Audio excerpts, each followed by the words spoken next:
Hello students, now we are going to study introductory macroeconomics chapter 4 calculating national income product method part 2nd. Okay students, now we are going to study in this part how we calculate national income by using product method. इस product method को हम value added method भी बोलते हैं कि हम value added method से जो नेशनल इनकम या जो भी एग्रीगेट आपको कहा गया है उसे हम कैसे सॉल्व करते हैं. तो how we calculate the national income और the related any given aggregate okay from the given information. जो भी इंफॉर्मेशन आपके पास है हम उस इंफॉर्मेशन से ये जो कैलकुलेशन है वो कैसे करते हैं और कैसे हम उसको यहाँ सॉल्व कर लेते हैं. तो यहाँ पर हमारे पास देखें कि ये एक न्यूमेरिकल है. देखिए हमने न्यूमेरिकल यहाँ पहले से मेंशन किया हुआ है कि इस न्यूमेरिकल में हमें क्या कैलकुलेट करना है कि कैलकुलेट यहाँ लिख देते हैं और उस पर आपके पास जो हेडिंग है वो लिखा होगा. उसमें क्वेश्चंस आपके पास होगा कि क्या होगा कैलकुलेट. यहाँ देखें calculate net value added at factor cost. तो हमें यहाँ पर जो नेट वैल्यू एडेड है वो हमें फैक्टर कॉस्ट पर कैलकुलेट करनी है. तो calculate net value added at factor cost. ये हमारे पास क्या है फैक्टर कॉस्ट पर इसे आपको कैलकुलेट करना है. ये आपका क्वेश्चन. ओके तो ये हमारे पास क्वेश्चन दिया हुआ है. इस क्वेश्चन को हमें क्या करना है कैलकुलेट करना है. तो ये आप देखें उसकी ये जो डिफरेंट आपकी वैल्यूज हैं वो वैल्यूज यहाँ पर दे दी गई. ओके तो अब आपके पास ये हम कैसे कैलकुलेट करेंगे. तो कैलकुलेट करने के लिए हमने आपको बताया था कि आपको फॉर्मेट जो है वो इसका पता होना चाहिए. तो स्टेप फर्स्ट में हम क्या कैलकुलेट करते हैं. तो स्टेप फर्स्ट में हमने आपको क्या बताया था कि आप क्या करेंगे कि स्टेप 1 में कि हम पहले GVA एट MP हम क्या करते हैं कैलकुलेट करते हैं. तो first step we calculate the GVA. मतलब ये हमने यहाँ पर लिख दिया कि आपके पास स्टेप फर्स्ट. ये स्टेप फर्स्ट में आपको क्या कैलकुलेट करना है GVA. तो ये स्टेप फर्स्ट में आपके पास आ जाएगा ये GVA एट MP. हम MP को इस तरह से लिखेंगे. ओके तो अब देखिए GVA एट MP जब हम कैलकुलेट करेंगे तो हमारे पास जो स्लैब है उस स्लैब से हमें वो इंफॉर्मेशन कलेक्ट करनी है जो हमारे काम की है जिनको हमें यूज करना है. तो फॉर्मेट में आपके पास क्या था कि GVA में सबसे पहले हम क्या देखेंगे कि अगर वैल्यू ऑफ आउटपुट का क्वेश्चन है तो हम वैल्यू ऑफ आउटपुट के हिसाब से कैलकुलेट करेंगे. और if the sales is given क्या अगर सेल्स दिया हुआ है तो हम सेल्स के हिसाब से कैलकुलेट करेंगे. तो first now we search over the slab. Slab means the information okay which is given as a set. तो इस सेट में जो आपके पास इंफॉर्मेशन है वो जो दी गई है हम उसमें देखेंगे कि क्या हमें मालूम है. तो हम सबसे पहले क्या लिखते हैं फिर यहाँ पर लिखेंगे सेल्स. ये आपके पास हो जाएगा सेल्स प्लस सेकंड चीज हम क्या लिखते हैं हम उसके अंदर फॉर्मूले में आपने देखा ये जो फॉर्मेट है उसमें बताया गया है कि अगर हम यहाँ देखेंगे कि क्या इसमें चेंज इन स्टॉक है. अगर चेंज इन स्टॉक है तो डायरेक्टली आपके पास हो जाएगा और अगर नहीं है तो हम ये देखेंगे कि चेंज इन स्टॉक के जो हमारे पास जो पार्ट्स हैं वो हैं फिर नहीं तो हम यहाँ पर चेक कर लेंगे. तो दूसरा हमने आपको होता है चेंज इन स्टॉक. और चेंज इन स्टॉक को हम कैसे लिखते हैं डेल्टा स्टॉक लाइक दिस. और यहाँ पर हम माइनस कर देते हैं क्या परचेज. तो परचेज आपके पास क्या हो जाएगा ये आपने यहाँ लिख दिया परचेज लाइक दिस. ओके अब ये सारी चीजें आपने यहाँ पर लिख ली। ओके, अब ये इक्वल के नीचे आपने ये इक्वल मेंशन किया and then search the sale. देखिए यहाँ पर सेल्स जो हमारे पास है वो है 500। कितना है?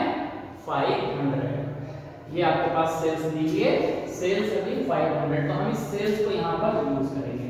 अब देखिए अगर ये सेल्स दी हुई है तो इसका मतलब है कि इसमें डोमेस्टिक सेल और जो एक्सपोर्ट है वो इंक्लूड है।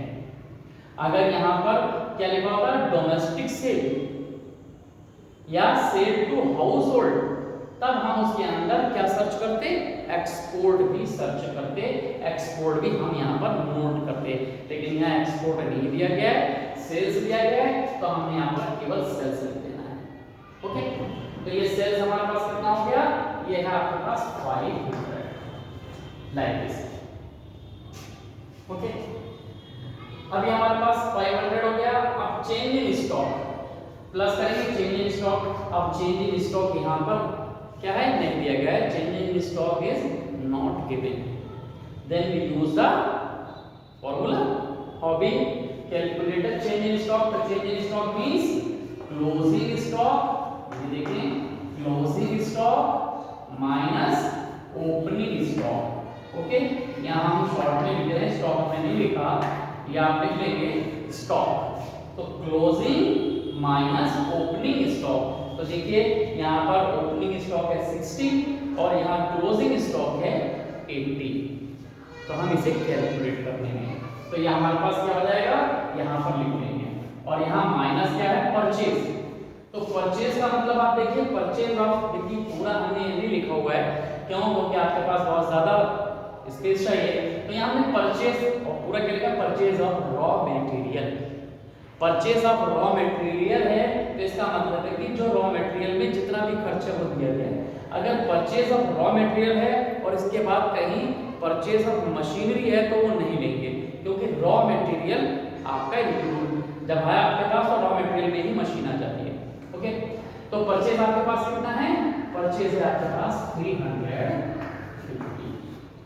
ओके, तो ये 350 हमने यहाँ से देख लिया। अब हमारे पास क्या हो जाएगा? अब हम यहाँ पर क्या करेंगे? हम यहाँ वैल्यू ऑफ हाइपरफिसी 500 एंड देन क्लोजिंग आपके पास कितनी दी हुई है? At last 80। तो ये 80 आपके पास क्लोजिंग हो गया एंड देन माइनस आपके पास कितना दिया हुआ है? 60। तो ये आप यहाँ पर 60 नोट कर लिया and then 350 like this. Okay, अब हमने यहाँ पर क्या किया? इसको यहाँ पर नोट किया और ये 500 आपके पास आ जाएगा एंड देन अब 80 minus 60 means 20 like this and minus 300। अब यहाँ पर आपके पास क्या हो गया? 500 हो गया, 20 हो गया, इन दोनों को हमने ऐड करना है और ये माइनस करना है। तो आपके पास क्या हो जाएगा?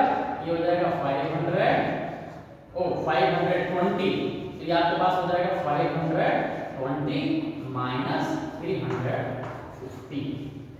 ओके, और आपको क्या कर देना है? अब इसमें से इसको माइनस कर देना है। तो माइनस आप कर देंगे तो आपके पास क्या हो जाएगा?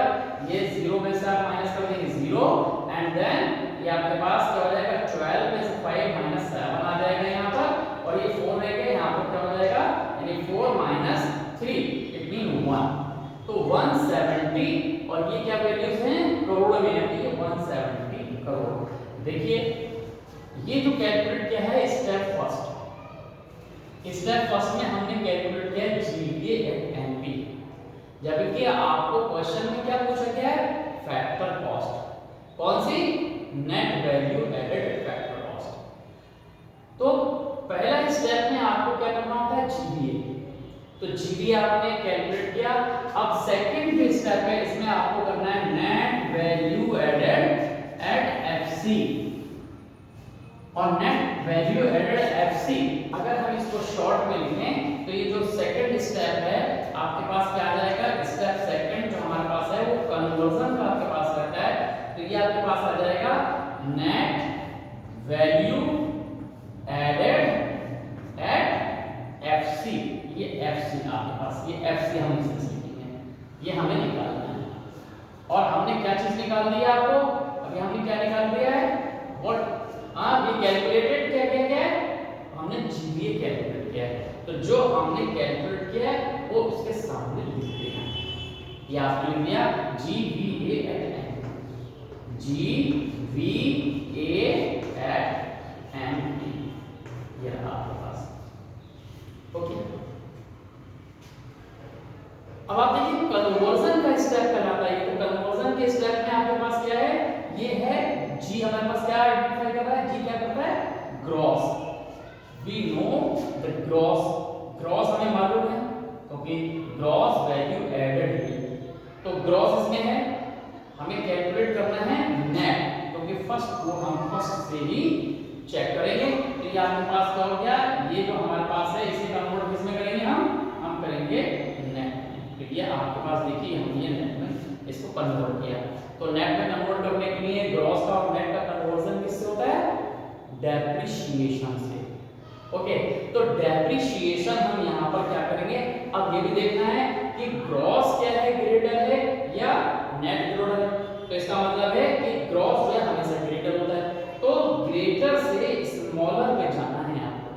तो जब हमें स्मॉल वैल्यू निकालनी है तो हम सब्ट्रैक्ट कर देते हैं, तो ये आपके पास आ जाएगा माइनस, माइनस और किससे होता है, ये डेप्रिसिएशन। तो ये डेप्रिसिएशन हमने डॉट कर दिया, तो पहले डेप्रिसिएशन। वैल्यू ऑफ एडेड, ये आपके पास क्या है, ये भी वैल्यू है और ये भी वैल्यू है, इसमें कोई भी आपको चेंज नहीं करना है क्योंकि बोथ आर द सेम।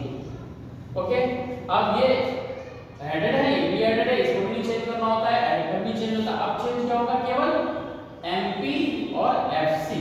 तो एमपी से थर्ड वन जो है हमारे पास, वो जो आपके पास है ये है एमपी को, यानी इसका जो ये सफिक्स, ये जो सब स्क्रिप्ट है इसकी हमें यहाँ पर इसको चेंज करना है एफसी में, इसमें चेंज करना है, एमपी को एफसी में कन्वर्ट करना है।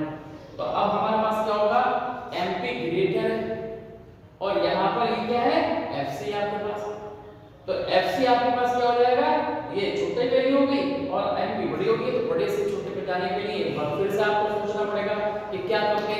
तो आप क्या करेंगे, एमपी यानी कि ग्रेटर में से स्मॉलर करने के लिए फिर माइनस लिखेंगे, ये माइनस आपके पास आएगा।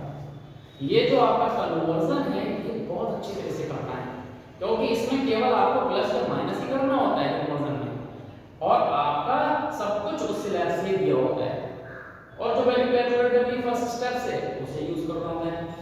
तो अब माइनस, अब ये देखिए, अब माइनस में एमपी से एफसी में जाने के लिए क्या कन्वर्जन होता है, क्या फॉर्म लिखते हैं, तो वो होता है नेट इनडायरेक्ट टैक्स, एनआईटी।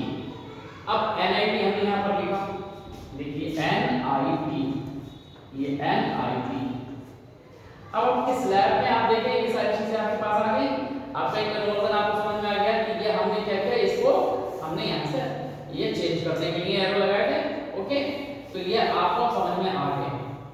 तो ये आपके पास क्या होगा, इस तरह से आपने यहाँ पर इसको हटा दिया। अब देखिए, अब आपके पास क्या हुआ, ये जो वैल्यू है आपके पास जीबी है वो आपने सब्स्टिट्यूट कर दी 170। Okay, and then minus depreciation, depreciation कितना है हम स्लैब से देख लेंगे, ये है आपके पास 90। देखिए हमने यहाँ पर 90 दिया। अब दूसरा माइनस क्या है आपके पास, एनआईटी, एनआईटी नॉट गिवन, तो एनआईटी हम यहाँ पर निकालेंगे। तो एनआईटी निकालने के लिए क्या करना पड़ेगा, जैसे हमने यहाँ पर चेंज इन स्टॉक निकाला था, यहाँ पर हम एनआईटी निकालेंगे। तो एनआईटी के लिए क्या होता है, एनआईटी क्या होता है, क्लोजिंग माइनस ओपनिंग। तो हमें उसी तरह से आपको ये निकालना होगा। तो आपको यहाँ से कैसे कैलकुलेट करेंगे, देखिए इनडायरेक्ट टैक्स आपके पास यहाँ पर नहीं दिया था, ये इनडायरेक्ट टैक्स दिया है, नेट इनडायरेक्ट टैक्स नहीं दिया है, इसलिए हमें क्या करना पड़ेगा, एनआईटी कैलकुलेट करनी पड़ेगी। और इसकी जो वैल्यू होती है वो आप देखिए क्या होती है, एनआईटी का मीन क्या होता है, indirect tax, indirect tax minus subsidies. ये आप यहाँ पर लिखते हैं सब्सिडी, आपके पास ये आपने लिख दिया। तो अब आपके पास ये जो वैल्यूज हो गई वो क्या हो गई, यहाँ पर आप इसको चेक कर लेंगे तो ये आपके पास हो जाएगा कितना हो जाएगा, ये आपके पास हो जाएगा 170 यहाँ से, और यहाँ पर 90, और यहाँ आपके पास क्या होगी वैल्यू माइनस में। अब इनडायरेक्ट टैक्स ये हमने शॉर्ट में लिखा है, टैक्स नहीं लिखा, क्योंकि इनडायरेक्ट टैक्स कितना है, ये है 50, ये आपके पास है इनडायरेक्ट टैक्स कितना है 50, और यहाँ पर सब्सिडीज अगर नहीं दी गई है तो वो आपके पास 0 होती है, तो इसका मतलब है कि सब्सिडी इसमें नहीं है, तो ये 0 आपने लिख दिया लाइक दिस। तो अब आपके पास क्या हो जाएगा 90 में, ये आपके पास हो जाएगी वैल्यू, ये कितना हो जाएगा, आप इस सब को क्या करेंगे, इनको यहाँ पर लिख दिया माइनस, ये देखें अब यहाँ पर माइनस आपके पास क्या हो गया 90, ये आप देखें, और यहाँ पर ये 50, एक बार ये 50 जो है आप फिर से लिख देंगे, क्योंकि ये 50 में से माइनस 0 करेंगे तो ये 50 आपके पास हो गया। अब ये दोनों वैल्यू जो हैं वो इसमें से माइनस होनी है, तो आपके पास कितना हो गया ये 170 में से ये 90 और 50 यानी 140 जो है इसमें से माइनस होगी। तो 140 अगर आप इसमें से माइनस कर देंगे तो हम यहाँ पर वैल्यू डायरेक्ट लिख सकते हैं, ये स्पेस की कमी है, तो ये आपके पास कितना हो जाएगा, अगर आप यहाँ 140 क्या करेंगे 170 में से माइनस कर देंगे तो वैल्यू आएगी 30, तो ये आपके पास आ जाएगा आंसर ये 30, और ये क्या होगा करोड़, ये करोड़ में आपकी वैल्यू होगी। ओके, तो ये 30 करोड़ आपके पास। तो इस तरह से हमारे पास क्या हो जाएगा कि जब हम कैलकुलेट करेंगे तो क्वेश्चन को इसी बेस पे करेंगे, स्टेप फर्स्ट में जीपीए निकालेंगे, और स्टेप सेकंड में हम क्या करेंगे, हम जो पूछा गया है अगर नेशनल इनकम कहा जाता है तो एनएनपीएफसी निकालते हैं, या फिर एग्रीगेट जैसे ये दिया हुआ है अगर आप ये निकालेंगे तो वो यहाँ पर लिख देंगे शॉर्ट फॉर्म में, और ये हमारे पास कैलकुलेट हो जाएगा। तो इस तरह से हमारे पास क्या हो जाएगा, ये इसका आंसर हो जाएगा। तो ये आपको समझ में आ गया। अब इसका हम एक दूसरा क्वेश्चन आपको देते हैं,